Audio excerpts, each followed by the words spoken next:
Salut à tous et bienvenue dans One Shot pour la suite de cette série d'interviews au Lausange Expo 2023. Je suis rejoint par Philippe Coyle, le président de la Confédération des buralistes.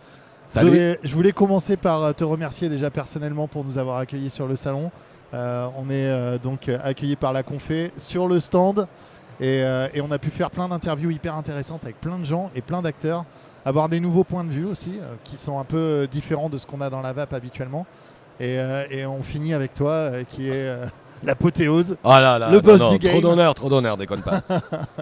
Bon alors Philippe, est-ce que tu as passé un bon salon déjà? C'est la question de base. Allez, je vais d'abord commencer par vous dire un grand merci. Merci One Shot Media d'être là avec nous. C'est pas la Confédération qui vous accueille, ce sont les buralistes, mes collègues. Vous êtes chez vous ici, dans ce beau salon, une édition remarquable qui est faite d'envie, de passion, d'objectifs, d'évolution. Allez, je pourrais dire en cette période de Coupe du Monde de rugby, de transformation. De transformation, et c'est transformé en tout cas pour les buralistes parce qu'ils ont déjà bien amorcé le virage de la VAP depuis quelques années maintenant, mais j'ai vraiment l'impression avec la présence de beaucoup de marques de VAP et avec beaucoup de produits de VAP aussi chez les grands fabricants de tabac, que vraiment la VAP est désormais inscrite complètement chez les buralistes, quoi.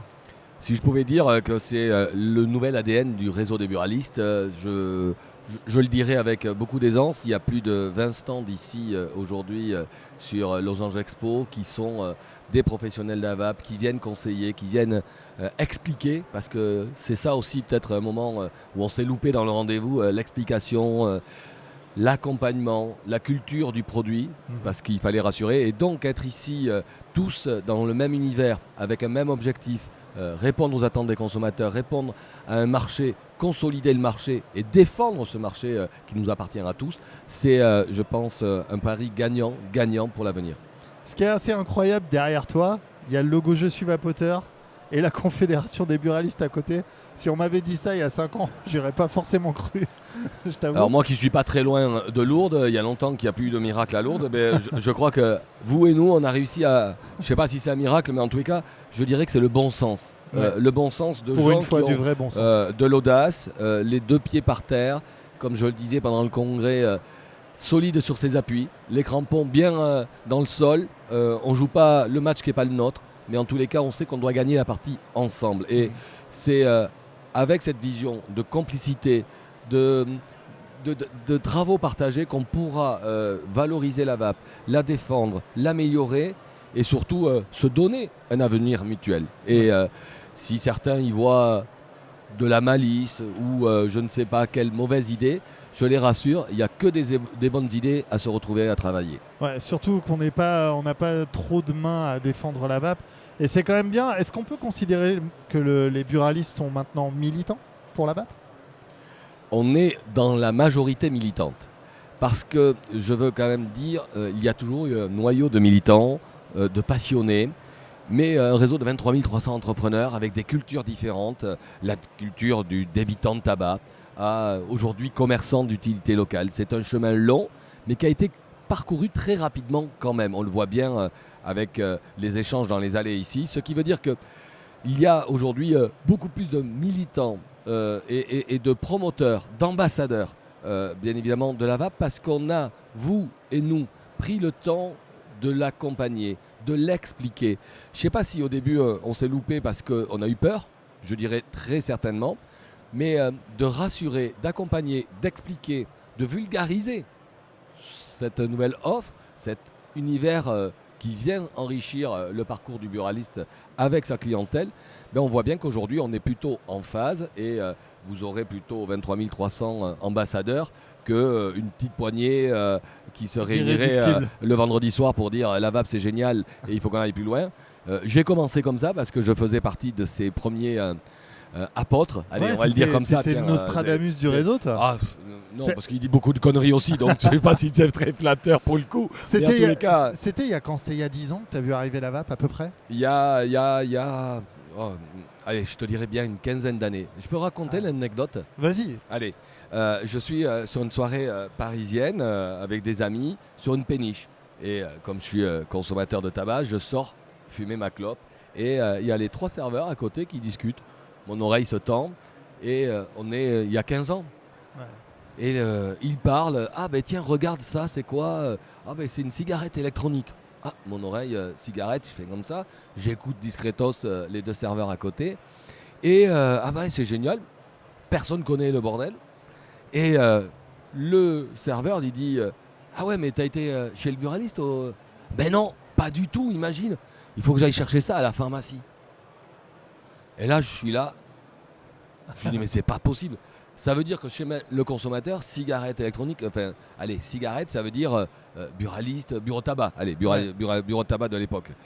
Et là, je dis à mon président de l'époque, Pascal Monredon, je dis, écoute, j'ai entendu un truc hier, il faut qu'on explore le sujet. Et je suis parti, j'étais président de la coopérative à l'époque, chercher un peu des infos, parce que là, on était vraiment loin de l'univers d'aujourd'hui. Je trouve des potes qui m'expliquent, je trouve des gens qui commençaient à faire du commerce avec la cigarette électronique et à me donner une culture cigarette électronique. Et voilà pourquoi je dis depuis 15 ans, c'est à nous, c'est aussi à nous de le faire et de croire en ce produit parce que ce sont, à vrai dire, nos consommateurs qui ont une recherche différente. Ouais, c'est de la nicotine. Et d'ailleurs, ce qui est intéressant aussi, et ce qui est complètement, je pense, historique dans votre conférence que vous avez tenue à Paris il y a 2 jours, c'était ce discours de William Lowenstein sur l'addiction, la nicotine et la réduction des risques.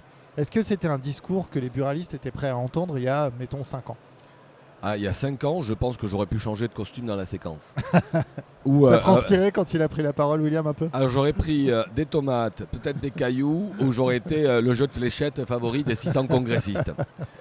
Mais si on ne regarde pas avec audace et courage la vraie situation, si on reste dans son couloir de nage en disant c'est nous les meilleurs, c'est nous qui avons forcément raison, avec des œillères, on n'avancera jamais. Depuis maintenant pratiquement 3 ans, nous faisons venir des intervenants qui nous expliquent aussi la consommation de la nicotine, comment marche notre cerveau, quels sont les messages que le cerveau reçoit avec la nicotine. On est là pour nous vendre du tabac sous le monopole de l'État français, mais on vend et on délivre de la nicotine, à vrai dire. Et c'est ça qu'il faut comprendre. C'est ça qui doit nous guider demain vers une évolution, une conception, une prévalence aussi tabagique peut-être accompagnée dans ce pays. Ça veut dire quoi? Réduire les risques. Et là, comme je l'avais dit il y a quelques années à une ministre de la Santé, mais on n'est pas opposés, on doit être ensemble. Vous, ministère de la Santé, réseau des buralistes, avec des offres alternatives. Baisser le risque, ce n'est pas antinomique avec le métier de buraliste. Avec les offres qui existent, il faut qu'elles soient cohérentes, qu'elles soient adaptées, qu'elles soient sérieuses. Ouais, c'est important le sérieux pour la Confédération et j'imagine que vous exigez aussi une industrie de la vape responsable là-dessus. C'est quoi vos critères de sélection d'une vape responsable pour je dirais c'est important pour la Confédération. C'est pas important pour la Confédération. C'est important pour les 10 millions de clients qui fréquentent notre réseau. On doit du respect à nos clients, on doit de la qualité à nos clients, notamment sur ce marché qui est presque mature aujourd'hui. Il est nécessaire sur le marché de la vape, mais on le voit dans la restauration. On a eu un autre débat sur la qualité des offres de restauration de snacking. Aujourd'hui, il faut offrir de la qualité à nos consommateurs. Il faut les rassurer, il faut être professionnel. Et c'est cela que demande la Confédération. Pour respecter nos clients, pour respecter nos 23 300 buralistes, avoir des partenaires de confiance avec qui on peut travailler, avec qui on peut échanger des projets et surtout avec qui on peut construire des projets pour aller toujours chercher l'excellence, chercher l'évolution aussi, parce que dans l'évolution, il y a certainement d'autres étapes à franchir dans le futur, je n'en doute pas. Et puis on ne va pas se cacher, quand on vend de la vape pour un commerçant comme moi, c'est aussi des produits à marge. Donc c'est cet ensemble de débats qu'il faut conduire avec sérieux, des entreprises respectables, qui ont une belle maîtrise en amont, parce que ce n'est pas la Confédération qui a la maîtrise du sujet, et c'est plutôt le partage des idées. Tu disais le docteur Lowenstein, mais il est venu nous apprendre, il est venu nous enrichir de son savoir. Et le buraliste, l'élu de la Confédération que je suis, a besoin de partager son savoir, d'avoir des retours d'expérience pour grandir et avoir toujours ce bon conseil avec son consommateur. Tu penses que la confédération, enfin que l'ensemble des buralistes français maintenant a amorcé vraiment bien son virage au niveau de la transformation, parce que c'est vraiment un sujet qui revient souvent. C'est souvent des commerces de proximité qui remplacent tous les autres commerces qu'on fermé en final. Et le seul point de contact que les gens ont voilà, où ils peuvent acheter des choses et payer leurs amendes et en plus acheter leur pain, etc. Est-ce que tu penses que ce virage est bien amorcé maintenant chez les buralistes? Je suis un insatisfait. Alors oui, il est engagé. On a gagné peut-être la première mi-temps. Le match n'est pas fini puisqu'on a renouvelé avec le ministère des Comptes publics cet accompagnement du plan de transformation qui aide les buralistes à se lancer dans ce projet de rénovation du point de vente. Mais au-delà de la rénovation esthétique, c'est la conception, c'est le logiciel du buraliste qui évolue. Tout n'est pas question de pognon. Des fois on dit ah ouais mais j'ai pas d'argent, mais c'est pas l'argent qui fait le bonheur si je peux dire, et c'est pas l'argent qui fait ton état d'esprit de commerçant, comment tu accueilles ton commerçant. Donc, ou la compétence même ou la compétence à vendre des produits. Donc c'est forcément aujourd'hui une entreprise gagnante-gagnant cette transformation. Pour le réseau, 4426 buralistes se sont transformés en 4 ans, c'est déjà un beau record. Sachant qu'on est tous des indépendants, avec nos états d'âme, nos humeurs, nos capacités financières. Donc le match il sera gagné en 2027 avec l'horizon 10 000 points de vente transformés, qui responsabilise le buraliste en entrepreneur, en commerçant d'utilité locale. Tu disais, on est souvent la dernière lumière du village, du quartier. En 2018, quand j'ai lancé ce projet un peu fou dans l'univers des buralistes, on va se transformer, alors que d'un côté tu avais un candidat à la présidence de la République qui voulait un paquet de cigarettes à 10 €, d'ailleurs il est arrivé, voire plus maintenant. Résultat des courses, on a 35% de c'était contrebande. marche ou crève pour nous, et donc cette transformation a été nécessaire avec l'audace de regarder tout ce que l'on devait offrir à nos clients. Quand tu te dis qu'il y a 10 millions de Français par jour dans notre réseau, 42% qui viennent pas pour acheter du tabac, peut-être un produit de vapotage, de la presse, du jeu, un loto, une bouteille de vin. Je me dis merde, il y a quand même des choses à développer et à valoriser. Et c'est ça l'objectif, c'est être le drugstore du quotidien des Français. Cette carotte, elle incarne, j'ai oublié le chargeur de mon smartphone en partant de Pau hier soir. Merde, j'ai besoin de mon chargeur. Ah ben cette carotte... Ça sent le vécu ça. Ah ouais, ça se voit, merde. J'ai besoin d'être dépanné, et cette enseigne-là, en plus, on va pas se mentir, il y a un maillage remarquable, une amplitude horaire, souvent très tôt le matin, 6h, 6h30, tard le soir. Donc ça répond aux nouveaux usages, aux nouveaux modes de vie de nos clients d'aujourd'hui et de demain. Donc cette transformation, elle est plurielle, elle est esthétique, elle est opérationnelle, et elle doit être bien évidemment portée avec tous les acteurs. Ouais. En tout cas, on lui souhaite bonne chance à cet ensemble. On s'en occupe avec vous.